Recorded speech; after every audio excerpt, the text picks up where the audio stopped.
What's up, guys? Welcome to the line change.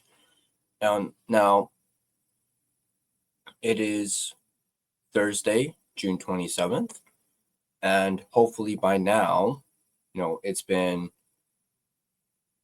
just under 48 hours since the Evander Kane trade happened.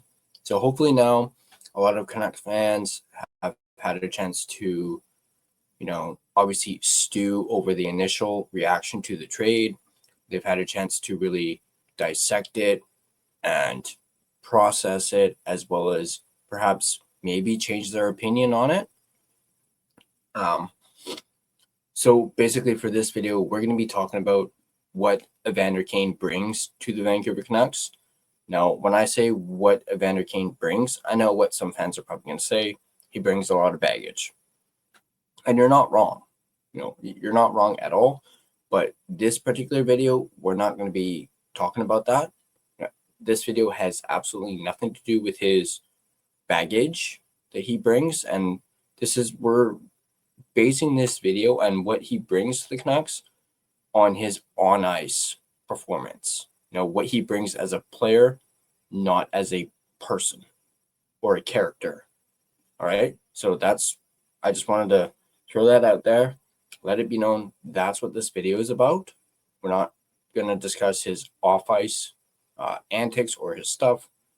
This is the last I'm going to say about it. So I just wanted to throw that out there, make it clear. But before we get into, talking about what Evander Kane brings to the Vancouver Canucks, I want to give a big shout out and thank you to my sponsor, Gassy Jack Art, maker of that incredible artwork you see behind me. And you guys can check them out yourselves at GassyJackArt.com. Still has his end of season sale going on where you can get 4 prints and 2 of them will be free. You guys can also check them out on Instagram at GassyJackArt. So go ahead and get your prints today. Once again, GassyJackArt.com. So let's go ahead and dive right into this. We're going to be taking a look at a couple articles that go over this and talk about it. First one in particular has a lot to do with that question, what I said earlier. And that's what basically asks the question: what are the Canucks getting in Evander Kane? Obviously brought to us by our friends at Canucks Army. Tyson Cole is the one who wrote this article, and he goes on to say, whether fans like it or not, Evander Kane is going to be sporting a Vancouver Canucks sweater come October. So it's probably time to start looking into the type of player the Canucks are getting in Evander Kane. By watching him closely during his time in Edmonton, we can somewhat paint the picture in our heads. He's a 6'2", 218-pound power forward with a wicked release matched with natural goal-scoring ability. With his large frame, he's an elite net front presence who isn't afraid of getting under the opponent's skin. But why not call in an Oilers expert, Cam Lewis of Oilers Nation, to tell us what Canuck fans are getting from Kane? Now, this quote that is in this article, which, by the way, I will leave a link to in the description down below. We already kind of read about this in our initial video, talking about the trade and, the announcement of the trade. So I'm not going to reread it. But Cam Lewis, tells us, about the, him missing the 2024-2025 season and then coming back in time for the playoffs, him, scoring 6 goals in the playoffs and then him kind of disappearing in the Cup finals. So if you guys want to, actually hear the quote, and you guys can check out that initial Evander Kane video right here. But we're going to move down and we're going to talk about Patrick Allvin meeting with the media, to discuss the trade and, what he's expecting from Kane. And I believe this quote was also in that same video that I mentioned. So you guys can check that out. But we're going to once again skip down and get to the real meat and potatoes. I don't know why I just used that reference, but of this article, and this is where it really tells us what we can expect out of Evander Kane. So Kane plays his best hockey when he can get to his aggressive style of play. When he's engaging physically with his opponents, he makes his best offensive contributions. Don't expect Kane to drive play, but he's not afraid to drive the net and play along the boards to retrieve the puck for his line mates. You can expect multiple trips to the penalty box, but that comes with his ability to stand up for his teammates on the ice. The Canucks lacked that intimidation factor in their lineup last season after losing Zadorov. Sure, Kiefer Sherwood and Dakota Joshua have the same physicality level as Kane, but there really wasn't a true, pest or, agitator on the roster. Diving into some of his stats, he does carry an offensive punch. He scored 20 goals in 8 of his last 9 seasons, eclipsing over 30 goals twice, and that scoring touch has stuck with Kane throughout his career, maintaining a 20-goal pace in all but one of his 14 seasons in the NHL. However, at this point in his career, Kane would need to play with some high-level talent to be able to produce in the goal-scoring department. Does that mean he plays alongside Elias Pettersson, who has proven he can elevate his line mates in the past, or perhaps Filipino, who's confident with the puck and can drive play, allowing Kane to set up shop at the net front? That is the area where Kane finds most of his success. Looking back at his 2023-2024 regular season NHL Edge data, you can see Kane got most of his goals from the high danger area in front of the net. Of his 220 shots that season, 78 came from that area, which works out to be 35.5% of his shots on goal. But when you look at his scoring rate, he scored 13 of his 24 from the high danger area, amounting to 54.2% of his production. While he might not be the distant sniper he once was at the beginning of his career, Kane has still maintained a 20-goal pace in all but one of his 14 seasons, as we mentioned. He has also eclipsed the 20-goal milestone in 8 of his last 9 seasons, as we also just mentioned. Sticking on the NHL Edge, Kane's top skating speed in that season was 22.56 miles per hour, ranking in the 70th percentile. He's by no means a burner, but it was positive seeing him rank in the top half of the league. However, when you look at this past postseason run, Kane's top speed was down to 21.86 miles per hour, ranking in the 59th percentile. To be fair, he was returning from multiple abdominal surgeries and hadn't played hockey in nearly a year. But Kane will be 34 when he makes his Canucks debut. Players don't typically gain speed into their mid-30s. There are certainly some positives that Kane will bring to the Canucks squad, but a lot of the angst among the fans are about his off-ice antics. Throughout his career, there were multiple... Okay, we're not going to go over that. This next little bit talks about his character. We mentioned we weren't going to go over that. But we're going to read a quote from Oilers reporter Bob Stauffer, who joined Donnie and Dolly on Wednesday morning to give Canuck fans some insight on not only Kane, the player, but the person he saw in Edmonton. Evander Kane has an identity. He brings it on the ice. He was heavily invested in the community off the ice, which I don't think everybody realizes out there. And for the naysayers of this transaction, all I would say is there were naysayers when Evander came to Edmonton, and within about 2 months, everybody loved him. So I frankly think he's exactly what the Canucks need. And if we didn't have a salary cap, I don't think the Oilers would have traded him. He's a really smart guy, and he also knows how to sell himself. He did a ton of stuff off the ice, a lot of charity stuff. He was vested in the Indigenous community in Northern Alberta. He'd spent a lot of time helping out disadvantaged children in terms of in the dressing room. It's a family. We're around it a little. To be frank with you, I didn't hear a lot of, complaining about Evander Kane from any other players. What I did hear is that there was appreciation that he could do things that were kind of a lost art in today's facets of the game and how it's played in terms of the gamemanship. I could easily see him contributing and being a very effective player. I get why the Vancouver Canucks took the bet on him. It makes a lot of sense for them. All in all, Canucks are getting a perennial 20-goal scorer, as we've said multiple times now, who brings some snarl and grit to the lineup, someone who isn't afraid to stand up for teammates and get under the skin of his opponent. There's always going to be some negativity surrounding his past, but at the end of the day, Vancouver's added a player who's going to make their on-ice production better and did not have to pay a premium price to do so. So that is the end of that article. Once again, as I said, I'll leave a link to it in the description down below.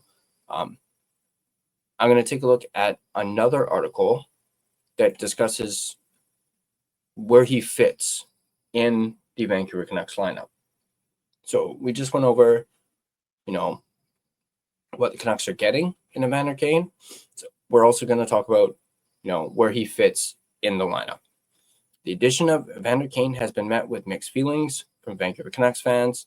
The team's newest member may come with controversy, but is a buy low target for the club with top six forward upside, likely being used as a Brock Besser replacement. That being said, where is Kane best suited in the Canucks lineup heading into next season? As of right now, Canucks still have a little over $8.5 million in available cap space, so we can expect some other moves to come before we head into next year. Possibly by the time this video comes out, Canucks may have already made a trade, so we shall see. For right now, though, Kane is either best suited to slot in alongside Elias Pettersson and Jake DeBrusk, or with Filip Chytil and Connor Garland. So he's either going to be on the first or second line, most likely. Kane is a fast power forward who can score, sometimes seemingly at will. He's not someone who will be driving play on his own, as we mentioned, and that's why pairing him alongside Pettersson would be the best spot to set the Vancouver native up for success. We've seen the numbers he's managed to put up alongside the likes of Connor McDavid and Leon Draisaitl over the past few years, especially in the playoffs just a few years ago, where he recorded 13 goals in 15 games. Although Pettersson is not on that level, he's the closest forward the Canucks have to it. Assuming he's ready for a bounce-back season, he could be a great playmaker to set up Kane around the net. DeBrusk and Kane are both more north-south wingers that are hard on the forecheck, and with both being proven goal scorers, this could unlock the high-end level of playmaking from Pettersson that the Canucks sorely missed last season. If Kane doesn't end up working out on a line with Pettersson and DeBrusk, he could also be a good fit alongside Chytil and Garland, as both of these players are play-driving playmakers who can complement Kane's goal-scoring ability. Like DeBrusk, Garland is another player hard on pucks on the forecheck. With Kane's ability to win board battles, the two of them could create a ton of offensive opportunities through the cycle below the circles in the offensive zone. Canucks are likely not going to use Kane as a replacement for Besser in the team's top six, but they'll also need to replace him on the power play. Kane doesn't exactly fit into the flank slot on the power play that Besser took over midway through last season after the departure of JT Miller. However, his size makes him a great candidate to take over the net front position on the Canucks' top unit. In his career, Kane has seen a fair bit of success on the power play, having registered a career high of 14 power play goals with the San Jose Sharks in the shortened 2019-2020 season. With Edmonton, his numbers dipped on the man advantage, but he'll surely have more opportunities in Vancouver to play on the top unit, something he didn't do much of during his time with the Oilers. Kane's ability to slide up and down the lineup and slot in well with multiple players on this Canucks roster does make sense for an on-ice fit. Mix this with the fact that he's put up very solid offensive numbers throughout his career. He was likely one of the only proven top six forward options on the market for the Canucks to buy at a very low cost. And then it goes on to briefly talk about his, red flags and off-ice stuff. We mentioned we weren't going to go over that. And one last article, by the way, I'll leave a link to this particular article in the description down below as well. Last article that we're going to look at is hearing from the man himself, Evander Kane himself. Obviously, he spoke to the media technically yesterday. So we're going to go over a few things that he said. This article, once again, brought to us by our friends at Canucks Army, is written by Jeff Patterson. And he goes on to say, as first impressions go, Evander Kane made a strong one Thursday afternoon at Rogers Arena. Strolling into the media room in a sharp, double-breasted blue and green blazer, the newest member of the Vancouver Canucks said all the right things as he answered questions for 15 minutes about Wednesday's trade that now sees him playing for his hometown team. Without a doubt, Kane has a presence, and it was on full display as he spoke with ease at the podium. He addressed hockey matters and didn't shy away when the subject turned to some of the off-ice transgressions that have followed him throughout his 16 years in the NHL. Now, I just realized I mentioned 48 hours. I guess technically it's been 24 hours, so my apologies for that. I don't know why, but I keep thinking this trade happened on Tuesday instead of Wednesday. I got my days mixed up this week, so once again, apologies for that. Now, when the puck drops for Kane's first game in Canuck colors in October, nothing that he said in his introductory media availability will matter. He will be judged by the way he plays the game and the way he carries himself. But in terms of setting the tone for his time with the Canucks, Kane sounds confident that he can bring the rugged and aggressive style he's displayed throughout his career to his fifth NHL franchise.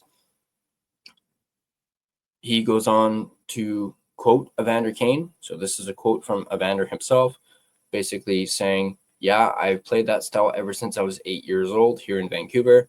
He said, pointing to his days of minor hockey in East Vancouver, "Nothing is going to change. Nothing is really changing in how I play or what I bring on the ice. I'm very confident in what I can do, and Vancouver is going to provide me a really good opportunity to do that." Kane will play next season on an expiring contract that will pay him $5.125 million, making him the third highest paid forward on the team right now, behind Elias Pettersson and Jake DeBrusk. He's heard the chatter that the final year of his deal should help to keep him focused and motivated. Goes on to quote Evander once more, "I've heard so many people talk about a contract year when it comes to me, when there are so many other guys in contract years. It's just incredible," he said with a laugh. "I know I bring a lot of attention to a room and to a press conference, especially in the Canadian market, but I think every year I've played in the NHL, I've always wanted to put my best foot forward and work as hard as I possibly could, and I don't think anyone can question that, and this year is going to be no different." Kane, who missed all of last regular season due to injury before playing 21 games in the Stanley Cup playoffs, will turn 34 in August. Quick little note, Evander Kane was born, let me quickly do math, on, August 2nd, 1991. So he was born 8 days before I was. Little not known fact there. Evander Kane is only 8 days older than I am. So, but, where was it? All right. With 930 NHL regular season games and 97 more in the postseason, the veteran winger has been through his share of battles. However, he believes that those 8 months off from September through April allowed his body to heal, and he thinks the lack of wear and tear last season will help him moving forward. Goes on to quote Kane once more, "Being able to get my body right and getting back to 100% was a nice reset for me," he explained. "For me, the time off and getting healthy has kind of allowed me to roll the clock back a little bit, in my opinion, and hopefully that can translate onto the ice." As for those who question the Canucks' wisdom in bringing a mercurial player into the mix after a season plagued by locker room dysfunction, Kane hopes to prove his many doubters wrong with his performance on the ice. He's well aware that many still question his character, but thinks he's shown an ability to repeatedly play through the noise and believes he's stronger now than ever. He goes on. This article goes on to quote Kane one more time, to say, "Character is a word that gets tossed out casually, and it can often be used as a weapon when describing somebody," he said. "I think what real character is somebody shows you who they are when there is scrutiny and adversity and how they handle that. Obviously, there have been some difficult times for myself, but I think I've come out of it better off and better for it. You learn and you grow each and every year, and for me, that's no different." Kane says he's excited to pull on a Canucks jersey. He confirmed he'll wear his familiar number 91 and pointed to the atmosphere for Game 7 between the Canucks and Oilers a year ago as one of the loudest rinks he's ever played in. He was on the opposing side then. He's hoping to win Canucks fans over now that he's been brought into the fold. And if his game nights go as smoothly as his first press conference, then there's reason to believe Evander Kane can help this hockey club. So there's those 3 articles. Obviously, from his media availability, he was clearly very well spoken. I watched a little bit of it. I was actually watching Clay's reaction to it, so that's how I watched the media availability. And yeah, I liked his little quip at the beginning. Him being asked, like, do you want people to, say who they are? And he made a little comment saying, yeah, I don't know any of these people. So I thought that was, a nice little icebreaker for that media availability. But at the end of the day, Evander Kane is a Vancouver Canuck. Whether or not he can help this hockey team remains to be seen. As I've already stated, I'm willing to give him a chance. Obviously, I've also mentioned I was a big fan of his when he played for the Giants. So I have that, in the back of my head. Despite, I'll admit, I didn't like him on the Oilers, but that is your typical Canucks fan reaction to that because, hey, we were playing them. It was in the playoffs, and yeah, I didn't like him then, but hey, he's a Vancouver Canuck now, and there's not much we can really do about it. And at the end of the day, it's only a 1-year deal, so there's not a whole lot of risk with this. So I am going to remain optimistic about Evander Kane, and I'll just wait to see what he does on the ice. But I want to know what you guys think. Now that you've heard what Evander Kane brings to the Vancouver Canucks and where he might, fit into the lineup, let me know what you guys think. Has your opinion on him, slightly changed? Have you become like me where you're now optimistic about it, having been able to, let it kind of like sit in and, think about it, not, react to it, have that initial reaction. Let me know in the comments section down below what you guys think. And as always, if you guys like this video, be sure to hit that like button. If you want to stay up to date on all Canucks content, be sure to smash that subscribe button and turn on your notifications so you don't miss a single video. You can find us on social media. You can find us on Facebook. Just search The Line Change to find our Facebook page. Find us on Instagram at The Line Change. Find us on X at Line Change Van. Find us on TikTok at the.line.change.po. And feel free to give us a follow on all of our social media platforms. If you prefer an audio version of this podcast, you can find us on both Spotify and Apple Podcasts. On Spotify, once again, feel free to give us a follow as well as rate and review us. It is, of course, greatly appreciated. But that's going to do it for this video. Once again, let me know in the comment section down below what you guys think. And hey, today's the draft. I will do my best to, maybe do a short or two. If any news breaks when it comes to the 15th overall pick, we shall see. But if not, I will for sure do something tomorrow. Do like a little, night 1 draft recap in regards to the Canucks. But as always, I believe in blue. I'm not giving up on this team. And as always, let's go Canucks. And I'll see you guys in the next video.